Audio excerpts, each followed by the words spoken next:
Membuat cemilan kelepon di hari hujan. Hei, kembali lagi di video keseharian aku. Sekitar jam 10 pagi di tempatku sudah diguyur hujan. Dan mendungnya itu mendung putih. Katanya kalau mendung putih itu hujannya bakalan awet. Entah kenapa kalau harinya hujan bawaannya pengen makan melulu. Dan akhirnya aku memutuskan untuk membuat cemilan kelepon. Pertama yang dilakukan, kita kukus dulu kelapa parutnya. Kasih sedikit garam, aduk-aduk supaya tercampur merata. Kenapa kelapa parutnya harus dikukus dulu supaya tidak basi? Karena kelapa parut rentan basi kalau didiamkan begitu lama di suhu ruang. Potong kecil-kecil gula merah buat isian keleponnya. Dan kayaknya aku tadi beli gula merahnya yang gak asli karena ada campuran gula pasirnya di dalamnya. Makanya ini keras banget waktu dipotong-potong. Lanjut lagi, kita siapkan gelas, tambahkan 1 sendok gula pasir dan sedikit garam, lalu tambahkan air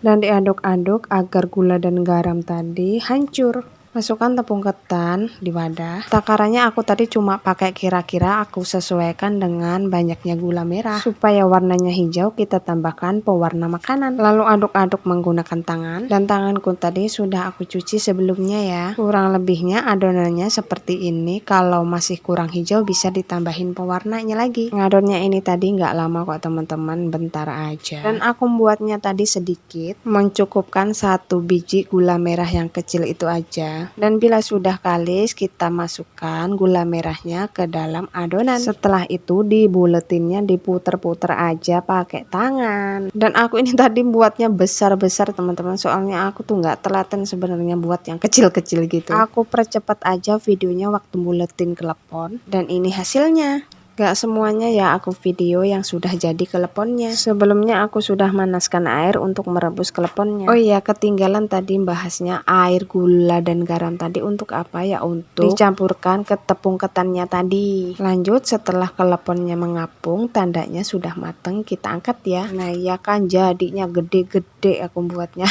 Karena biasanya kan makan yang kecil-kecil, jadi aku mau bikin yang gede-gede supaya puas makannya. Dan ini kita masukkan ke kelapa yang sudah dikukus tadi. Karena aku tadi nukar kelapa parutnya yang muda, jadi kayak lembek gitu loh teman-teman. Jadi harus dibolak-balik pakai tangan supaya kelapanya tadi nempel ke keleponnya. Dan akhirnya sudah mateng, waktunya kita icip-icip. Teman-teman pasti tahu kan dengan rasanya kelepon. Rasanya manis banget. Kata anakku ini seperti mochi tapi dalamnya gula merah. Memang agak mirip sih kenyalnya si kelepon ini sama mochi. Tapi kalau olahan yang manis-manis tuh makan sedikit tuh kayak sudah enek gitu loh teman-teman. Tapi nanti kalau sudah hilang eneknya pasti dimakan lagi. Untung tadi buatnya banyak jadi bisa makan berulang-ulang.